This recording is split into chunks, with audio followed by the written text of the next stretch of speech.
What's going on, everyone? We've got a lot of new cards today, including a very insane looking brand new leader, new General Grievous. I mean, there is so much to talk about. A big thank you to my patrons over on Patreon, guys. Thank you so much for supporting the channel. Let's dive right in because we got a lot to talk about today, starting us off with the brand new General Grievous.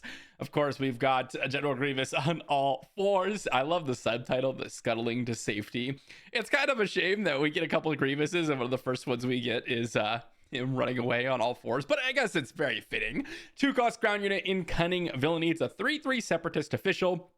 It's got hidden, and when he is attacked, you return him to his owner's hand. Honestly, this looks pretty good. It looks pretty good. A 2-cost ground unit 3/3 is a good stat line. Obviously, if you're doing the attacking, you don't really have the negative on the kind of second line attacks there. But being him a 3/3 means that he's going to die to most single attacks anyways. So the fact that he's returned to your hand means that at least you can potentially re-trigger any separatist or official synergies that you may have. And then with hidden, you can play him again after he's been returned and not immediately die. So there are some kind of advantages to that. But separatist and official are both relevant tags. A 2-cost unit is always something to be looked at twice. This looks pretty reasonable to me. I mean, if you're playing an official deck, I don't see why you wouldn't kind of include Grievous in your list. Especially considering he's just a good stat at official on turn 1. And again, the separatist tag, if that is relevant for you, this might be another option as well. Nothing too special about this. The only, I guess you could say, the biggest downside to him is like if your intended goal was to like trade or even like do some damage to your opponent's units when they're attacking the General Grievous, then you're not going to be able to do that. It's kind of a little bit of a tempo advantage play for your opponent, but you get a nice statted unit with hidden on turn 1 with relevant tags. So there are advantages and disadvantages there. But again, if you're the one attacking, there's not really a ton of, I guess you'd say, downsides to this card. Next up, we've got Contempt for Culture. It's 2-cost event in Villainy. It deals 2 damage to a non-vehicle unit. Create a spy token. This one, honestly, doesn't look horrible. Creating a spy token isn't relevant in most situations unless you're running a deck that actually is kind of playing around spy tokens and going wide. 2 damage to a non-vehicle unit isn't incredible, but we've seen cards like Daring Raid do some work up against units themselves. And let's say you're on turn 1, you're going to Daring Raid something anyways. I mean, Contempt for Culture could be your turn 1 play. You get a spy token, you target down your opponent's unit, and you move on with your day. This, because it's so cheap, I mean, it's not great by any means. Daring Raid can hit base. It's 1 cost cheaper, right? Deals 2 damage. This one gets a spying token. It can't hit vehicle units, which means space units can't actually be killed by it, which is something that Daring Raid hits quite frequently, like A-Wings, or in the past, like 7 Fleet Defenders, or that type of stuff, P-38s. This one does kill spy tokens, I suppose, which may be more relevant in this upcoming set. But to me, this is like, kind of mediocre, but not unplayable, as far as I'm initial looking. Next up, we've got Soulless One, and my goodness, does this card it just looks disgusting, to be honest. It's a 3-cost space unit in Cunning Villainy. It's a 3/3 Separatist Vehicle Fighter. Okay, kind of nothing too special there. But on attack, you may disclose Cunning Villainy, and if you do, you ready 2 resources. That is insane. Insane, guys. We know how powerful readying resources is. Now, the first thing you have to think about is double Cunning Villainy isn't like super easy. It's going to be the case where in some cases you do not have double Cunning. So it's not just guaranteed to ready 2 resources. But I played a lot of decks at this point with the disclose mechanic, and I'll say double Cunning or double aspect plus, heroism or villainy isn't like terrible. Most of the time, if you're in the earlier game and you've played your unit and you're playing around it, you can have the double aspect plus villainy. There are only a few circumstances where that's not the case. Now, the other part to this is you're going to want to play your cards before you actually attack. This is where it gets a little bit more tricky, because if, let's say, you only have one of your cards that is Cunning, be it the cheap card that you need to play, like on, let's say, turn 3, or you've got 4 resources, you've got a 2-drop and a 4-drop, and you play your 4-drop, but it's Cunning, and your 2-drop's also Cunning, so you play your Cunning, and now you no longer have 2 Cunning cards. I could see that potentially happen, since you do want to play first in order to ready up those resources. But overall, I mean, readying 2 resources is disgusting. And I can see this getting absolutely out of hand in some circumstances. The fact that it's already just a 3 resource, 3/3 space unit is solid. This looks like it could get out of hand. This could get out of hand for sure. We'll see. I mean, on attack triggers plus the disclose plus having to play your units first before attacking with it are big downsides. I don't think this is like immediately just must have competitive play or anything like that, but I do think it has a high potential, and we'll see if that ceiling comes to match in that, you know, do we have a really low ceiling? Because again, you have to attack, you have to have the cards, and you have to play your units before your cards before you actually attack, which are all things that Star Wars Limited doesn't really want to be doing. We'll see. We will see. Next up, we've got Reconnaissance, 2-cost event in Command. If you control a ground unit and a space unit, you draw 2 cards. Pretty straightforward, pretty mediocre. You know, controlling 1 unit of each arena and then spending 2 resources to draw 2 cards is generally not a combination of things that you're going to be able to do in a game. These days, you know, keeping 1 unit on the board is hard enough, especially with all the interaction in set 6. Well, not specifically with set 6, but going to set 6, we have all the interaction from all 5 previous sets. That keeping 2 units around, 1 in each arena, is going to be a little bit tougher. But then also, if you're in a situation where you've played a unit in each arena, do you just want to keep pressing your advantage, or, you know, spending 2 resources to essentially draw 1 additional card? Because remember, you have to play this card and its resources, and you draw 2, which is basically like replacing whatever Reconnaissance could have been in that slot. So not a huge fan of Reconnaissance here. Next up, we've got Condemn. This is a 3-cross upgrade in Villainy Vigilance. While the attached unit is attacking, it gains on attack. The defending player may disclose Villainy Vigilance. If they do, this unit gets -6/-0 for this attack and loses all other abilities. So the idea here is you put this unit or this upgrade on an opponent's unit, and then while that unit's attacking, you, as the Vigilance Villainy player, may disclose Vigilance Villainy, and if so, it just loses everything. Its power and all of its abilities. Now here's the thing. As far as this is worded, it still should trigger on attacks. It says while attached unit is attacking, like, I guess the controlling player should be able to determine when to activate those on attack triggers. So they should be able to activate their on attack trigger before, you know, you activate yours. And so if that's the case, then they'll still get on attack triggers. But I mean, this kind of is just like a soft removal option for 3 resources. It can be potentially relevant in controlling decks. If there is a mega controlling deck, I mean, Condemn is going to be something that is very, very, very heavily considered, because you're always going to have a Vigilance Villainy card in hand. I mean, at least most of the time. And getting -6/-0 and losing, you know, maybe when defeated triggers could be relevant. Now, are they going to be attacking with that unit to make them lose abilities? I don't know, but they kind of have to force your hand to make sure you always have a Vigilance Villainy card in hand. Otherwise, they get a free attack in and your card didn't do anything. This looks like more of like a hard control type of setup, or something that allows you to take advantage of the upgrades, which we do have the Lama Su in the game now, which, and I'm trying to remember, but I believe that only allows you to play to friendly units. It'd be really, really sick if you could play any upgrade on any unit. Like his action was to play an upgrade from your hand and play it on any unit, but I believe it's only on friendly units. You can get the resource cost reduction on enemy units, but no. So yeah, just looks like a hard control option to me. Next up, we got Lurking Snub Fighter, 3-cost space unit in Cunning Villainy. It's a 2/3 plot, and when played, you may exhaust a unit. So obviously 3 resource, 2/3, horrible stat line. Don't want that. We're looking at 3/4s generally on turn 2, or with 3 resources. The plot is relevant, right? You can play a leader, and essentially now you can exhaust a unit for 3 resources. But that is the thing. It is really just a tempo advantage play. You cheat on an action and you prevent your opponent from attacking. That's literally all this thing is trying to do. Is that going to be relevant enough? I don't think so. It does have the Underworld tag, which is relevant, but this looks pretty weak to me. Kind of just a random common that you could probably play in draft. Next up, we've got First Light. First Light, 7-cost space unit in Command Villainy. It's a second First Light, by the way. because we have another First Light in the card pool. It's a 5/7 underworld vehicle transport. It's got ambush, and when it attacks and defeats a unit, you may draw a card, and it also has plot.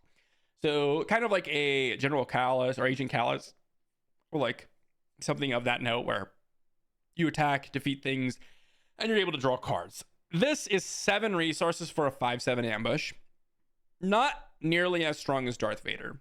And the reason why I say that is because Darth Vader allows you to hit the ground, and there's much more units that can be taken out with that 5 toughness in the ground arena than in a space unit. Typically.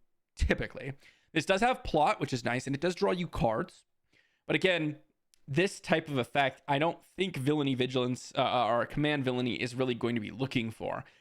Considering you already have some amazing ambushers in the ground arena, you even have things like Arquintan's Assault Cruiser, which can be played in the space arena if you are looking for an ambusher. I do think in most cases, granted this is 1 cheaper, which is nice, but the Arquintan's Assault Cruiser at least hits for 7, which is relevant, right? That is extremely relevant in a lot of situations because, for example, if your opponent plays like Home 1, which isn't too uncommon, you're going to find yourself up against a 7/7, and Arquintan's Assault Cruiser takes care of that, whereas First Light does not, and it just dies.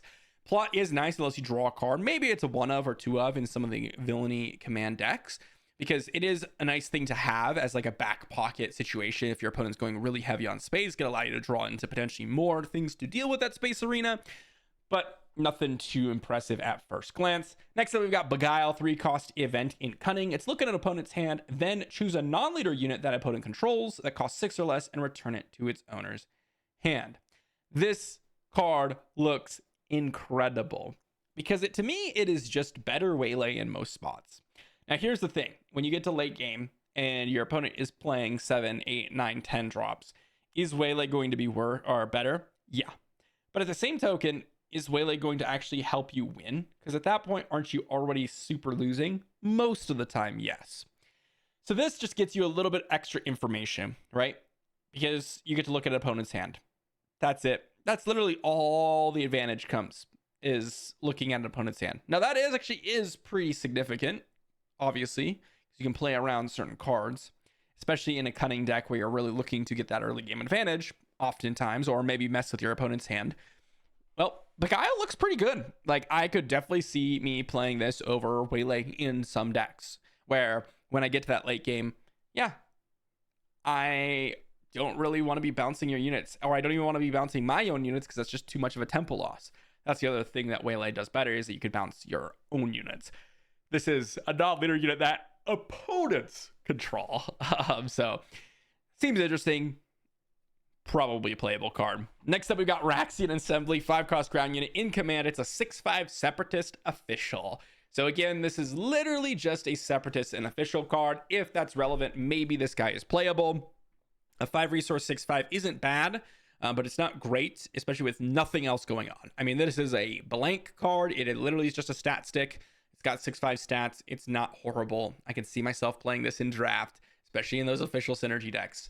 But outside of that, you're pretty left behind.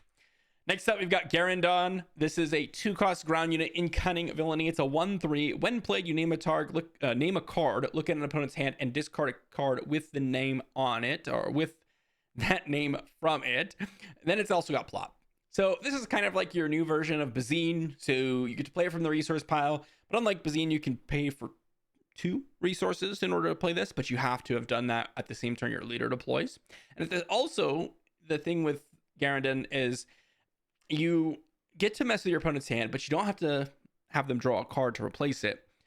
You just get to name a card and then discard it, which is really, really powerful if you know the state of their hand. I mean, just 2 resource 1/3 make your opponent discard a card is actually really good, especially if it has plot, right? That's like a little bit extra bonus. I would be playing 2 resource 1/3s that make your opponent discard in a lot of different decks, but this one, again, you have to know your opponent's hand before you can actually get any value out of it. But honestly, guys, here we go with some heavy hitters, okay? This is a leader that I think has some incredible potential for the set, okay? We got Dryden Vos, which totally makes sense. Honestly, I kind of expected it after I saw, a few of the Dryden, cards, or like the solo movie cards. coming in, I was like, okay, we're probably going to get a Dryden Vos leader or like maybe a Tobias leader or something like that. But anyways, command villainy action, discard a card that costs 6 or more from your hand. So you have to discard a big resource cost thing. And then as a payoff, you get to play a unit that costs 5 or less from your hand, gaining ambush. That's incredible. This is like better Fennec, okay? Everything I had to say about Fennec that was not great is great about Dryden. What did I say about Fennec?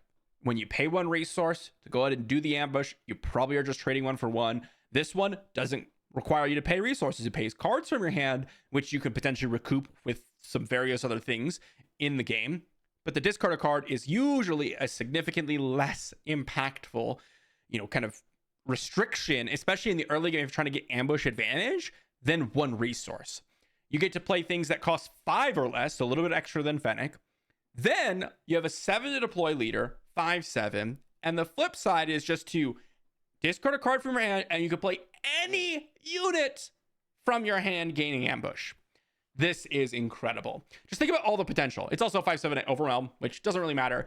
Think about all the potential with this, though. You've got things like Chancellor Valorum, which, again, we've been talking about double green on our Discord because of things like Sabé to draw you extra cards. But Chancellor Valorum is a card I've been playing with a ton. It's been absolutely a blast. But getting to ramp into the late game and then being able to like ambush out random 8, 9, 10, 11 drops from your hand, like Reinforcement Walker, just to follow up Dryden Vos, is incredible. An ambush in Reinforcement Walker is amazing. Heal 6, kill something, or draw 2 cards to replenish so you can discard more cards. Things like Palpatine's Return work amazingly with this, right? Discard some random force unit from your hand, allowing you to, get a discount on it. Maybe it's an 8-drop force unit. Maybe it's just like a Darth Vader, which gives you, a resource cost reduction. But then you get to ambush something like Super Laser Technician out, killing their unit and getting the immediate resource bump, right? I mean, just think about the potential with this card. There are just so many great ambushers coming out.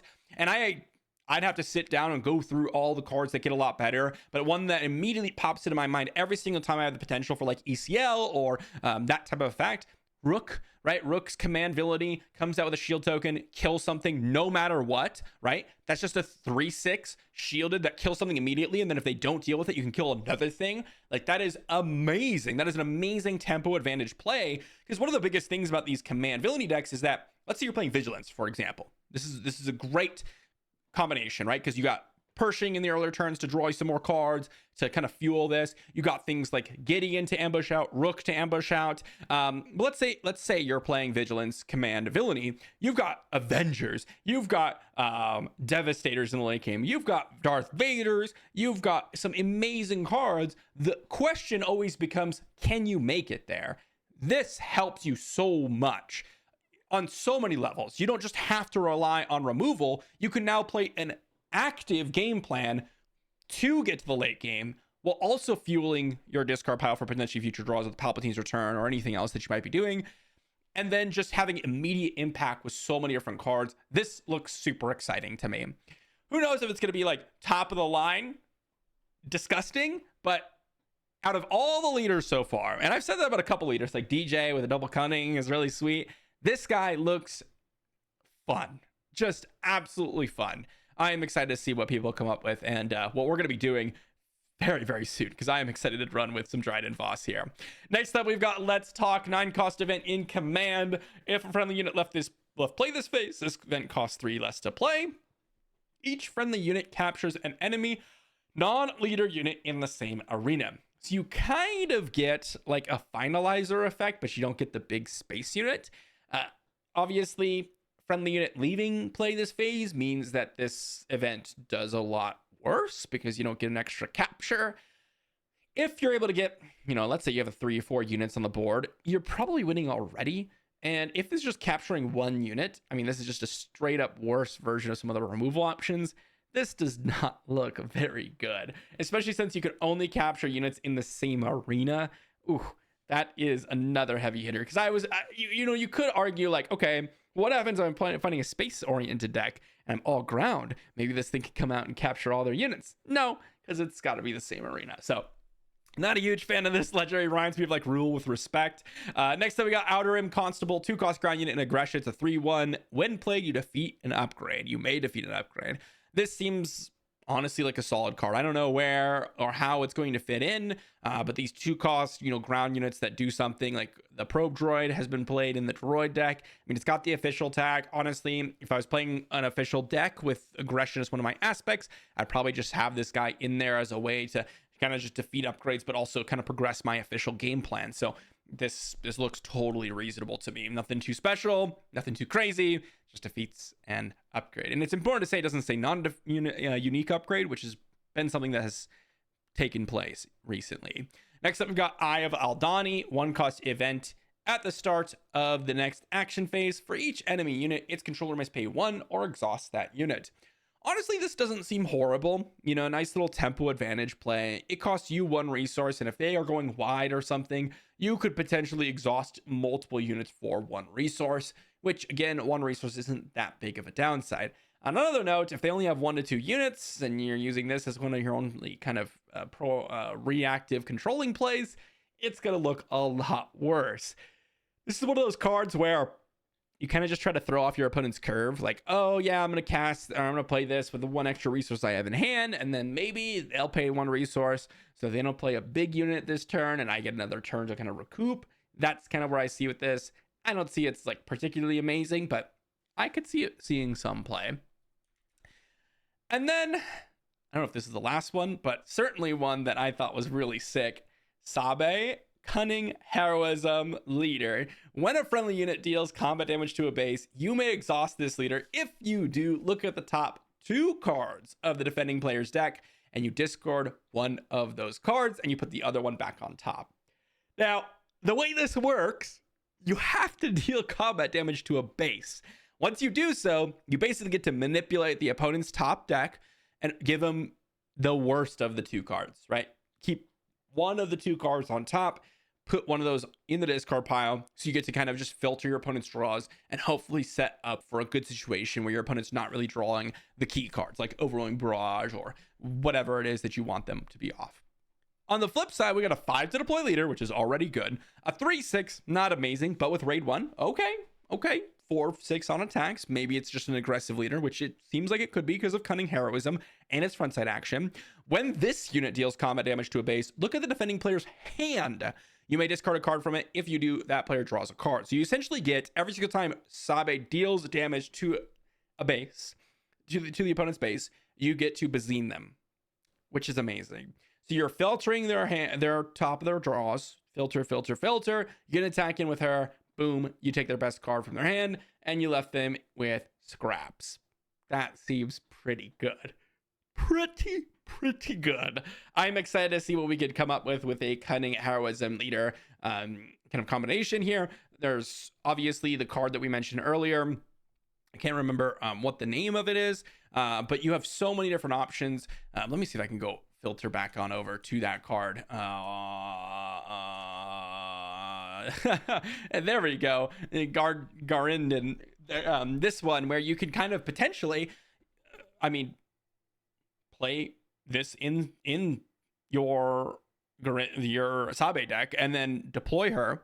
You probably know what their cards are because you've been filtering the top of their deck. You get to name a card, you get to discard it, right, for 4 resources. Then you get to attack, discard another card. Not that it's like absolutely amazing because you have to pay 4 resources for this guy, but there are things like that, right? Things that allow you to really get some advantage by filtering your opponent's draws and then even attacking their hand as well for the best cards that they really need in certain matchups. That's the game plan there.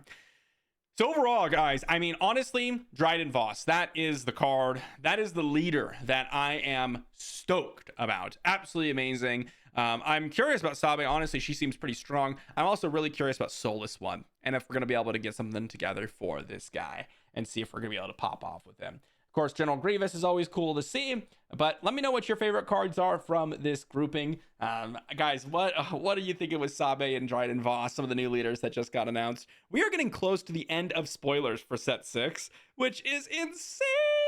It is insane. I'm kind of sad to not see a bunch more leaders fill my feed. I always love this time of year, or time of the quarter, I should say, where, we get to see a bunch of cards from all the new set drops. So let me know what you think in the comment section down below. Thanks for watching, and I'll see you all for the next one.